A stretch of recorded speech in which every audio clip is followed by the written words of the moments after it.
Hey, folks.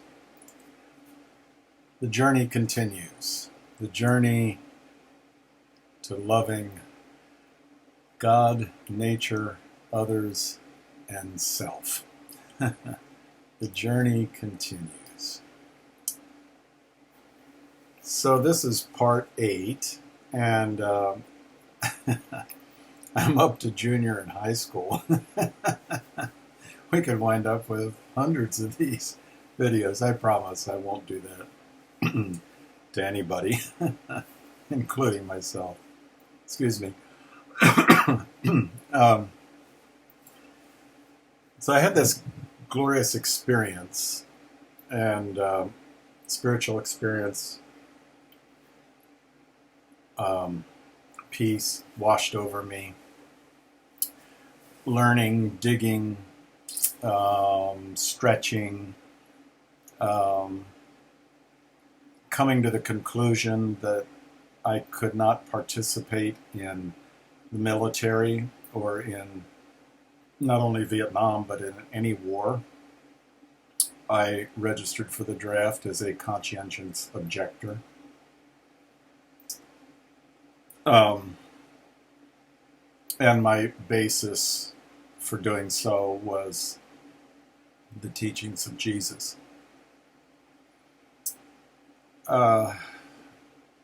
Meanwhile, back to the family, my sister had married and moved away some years before.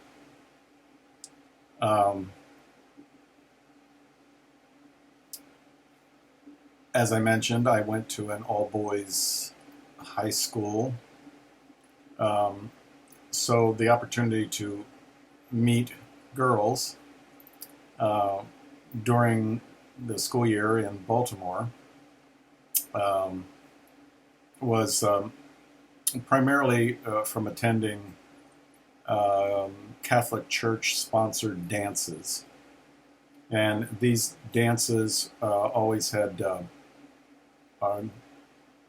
pretty good live bands, some of them really excellent live bands. And they were always packed out and crowded with teenagers, and invariably there were fights, which always scared me because I didn't know how to fight and I didn't want to fight and I was afraid. And so there was many a time when I would slip off and find my way home before I wound up in a situation like that. So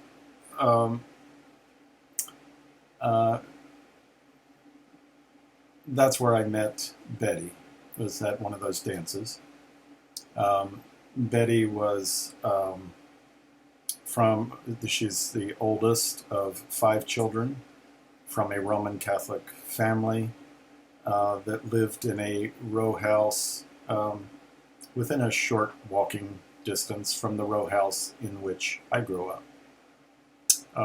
Different street, but not far away. Her father was started out as a printer, working for one of Baltimore's newspapers, and worked his way up to supervisor. And those were the days when, prior to computers, when the print had to be set by hand and that sort of thing. Her mother was a homemaker and a very devout, warm, friendly Catholic woman. Her father was always joking and kidding around,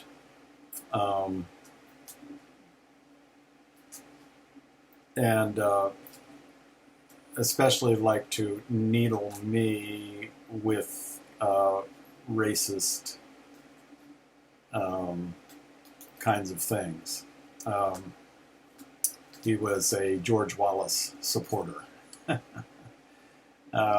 We eventually became good friends, and I miss him to this day. And I eventually became very close to her mother, who gave her life to Christ at one of my church services. So Betty, the oldest of five, we began dating. I think I was probably 17. Well, we're about the same age. We were married when I was just 18. I remember, in order to get the marriage license, my father had to go with me because I was too young in the state of Maryland. We were married in an inner city Methodist church by a minister that I met because I had been volunteering as a high school kid. I had been volunteering to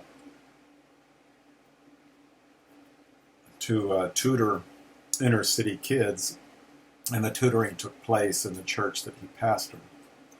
So I got to know him and his wife, who became a very strong feminist, and the little children that they wound up adopting.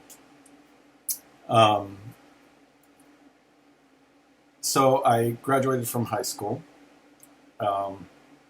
In my family of origin, we were never allowed to celebrate anything. Nothing was ever celebrated. My mother was told when she was a little girl that it was vain to spend any length of time looking at yourself in the mirror. You could glance in a mirror to make sure your hair was straight, that kind of thing. Straighten out your tie. But if you stood there looking in the mirror, that was vanity. And that was forbidden. And so there was never any celebration, which is one of the reasons why I didn't go to my high school graduation. In fact, the first graduation I ever went to was when I got my Master of Divinity degree from seminary. At any rate, I'm getting ahead of myself. So, graduated from high school, entered into college. I went to Johns Hopkins. After the first semester of college, I had rented an apartment within walking distance of the college. And within, after the first semester, Betty and I were married. She pretty quickly became pregnant, and our first child, Elliot, was born when I was 20 years old. 14 months later, Becky was born. Both of them were born at Johns Hopkins Hospital in Baltimore. Both of them were born by cesarean section. In those days, dads were not part of that. Wait in the waiting room and see the baby when the baby is in the nursery, which was before mom got to see the baby in those days. It was rather primitive, I think, looking back on it. Then so I continued on working full-time and going to school full-time. Went to school in summers as well as during the academic year. I worked as in a psychiatric hospital, a private psychiatric hospital, as what in those days we called a psychiatric aide. I worked evening shift, so 4 to midnight, and the psychiatric aides really provided all the care for the patients. There was one nurse in the whole hospital complex. It was a large campus, beautiful, sprawling, large campus with multiple buildings and units and such. And there was one nurse for the whole thing. We, the psychiatric aides, did everything else. So all of the one-on-one care. Um, in college, I took a lot of courses in psychology, including a fascinating course in abnormal psych taught by um, a retired dean, the only living man who had a building named after him, who was also a preeminent psychologist back in those days. I took a lot of literature classes. I loved English literature, especially Shakespearean literature, Elizabethan, Jacobean literature, and Herman Melville is probably my favorite author. I love American literature as well. I took a lot of sociology. I took a lot of history. I took some fascinating science courses for non-science majors. Um, I what else did I take? Languages, of course, including Greek, um, stuff like that. Anyway, after the babies were born, we started going to a church. I had this glorious spiritual experience that I told you about, but I didn't connect it with church. And when somebody invited me to church for the first time, I thought, why? And they said, well, they love Jesus. And I said, in a church? I I went to some churches when I was a little boy, and I never met anybody that loved Jesus. Uh, so the church that I got involved in was a Church of the Brethren, which is an Anabaptist church, not Baptist, but Anabaptist. They were the radical reformers of the Reformation day. It's one of the peace churches. They are opposed to war and to killing. It's one of the strongest faith groups in terms of taking a stand for civil rights. So anyway, got involved in Church of the Brethren. Went through all of their denominational requirements, jumped through all the hoops.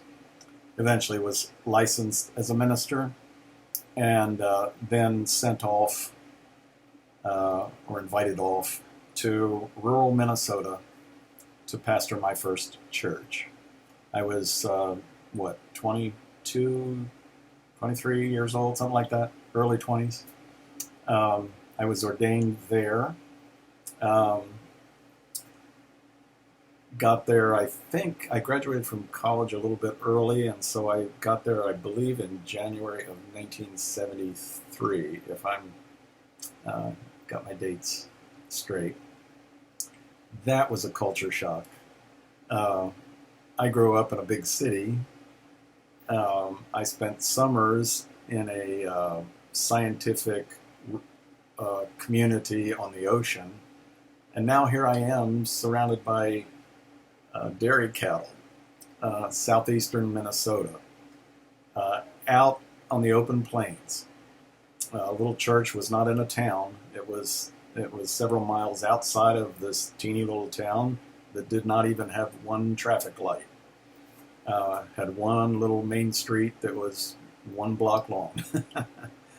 20-minute drive to a town of any size, and 30-minute drive to Rochester, Minnesota, which is where the Mayo Clinic is, which became significant because that's where our third child was born. So it was quite a culture shock moving to the country. This city boy, I learned how to dehorn cattle and castrate hogs and milk cows and plow fields and disc fields and make hay, of course. I threw myself into it, learning as much as I could. In the town, which is about 20 minutes away, I got connected with a little group of interdenominational, charismatic Jesus people. Together, we eventually started a little church in that town, which is still there today and is thriving today. It's a church of, 350, 400 people, something like that. Got to go there and speak at one of their anniversary celebrations.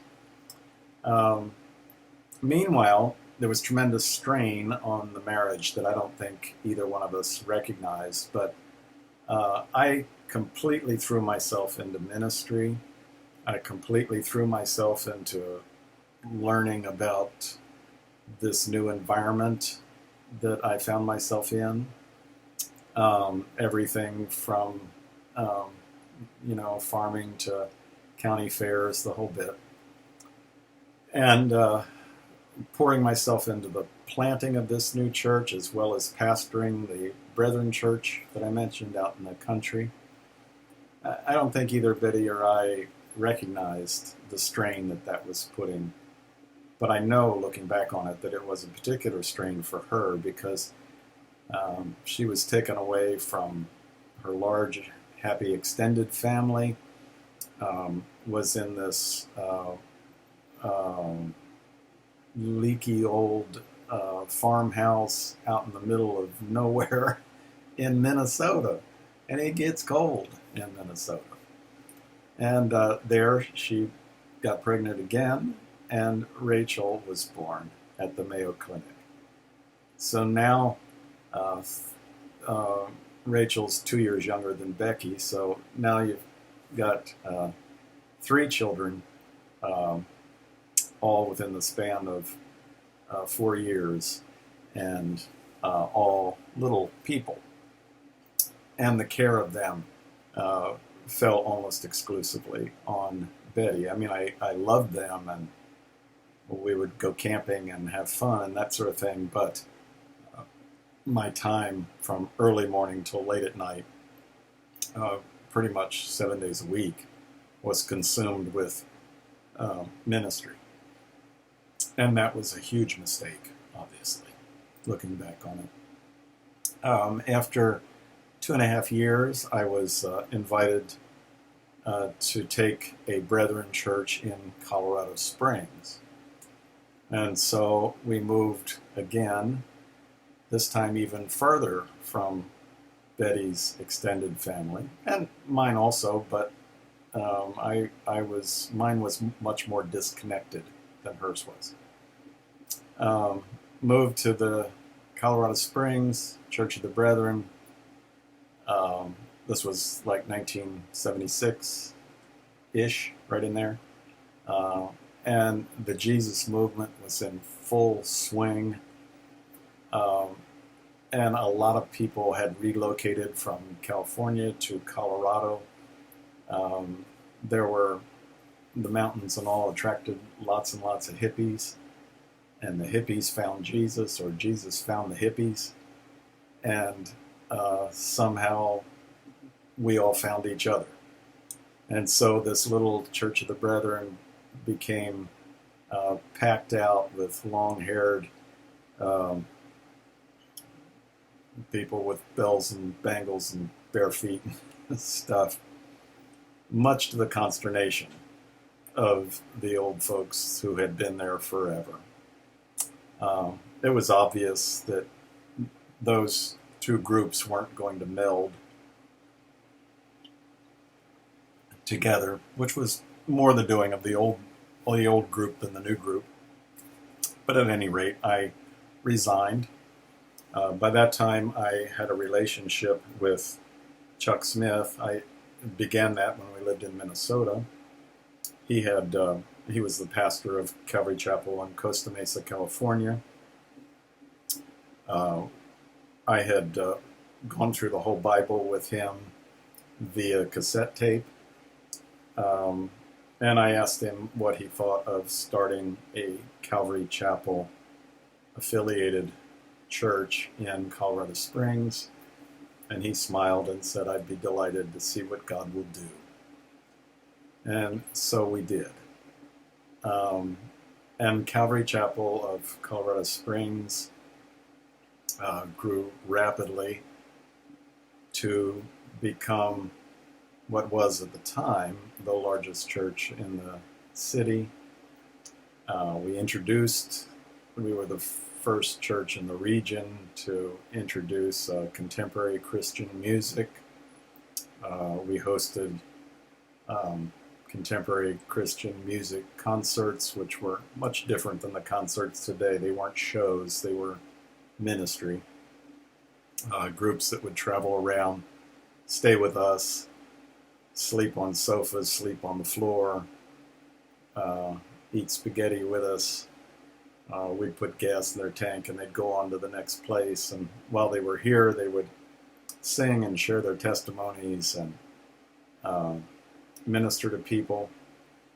I recorded my messages and put them on a local radio station, and the church grew, and we were able to add a bunch of staff people, and it was fun and glorious, and my marriage was disintegrating by the day. Be back with you. More on that next time.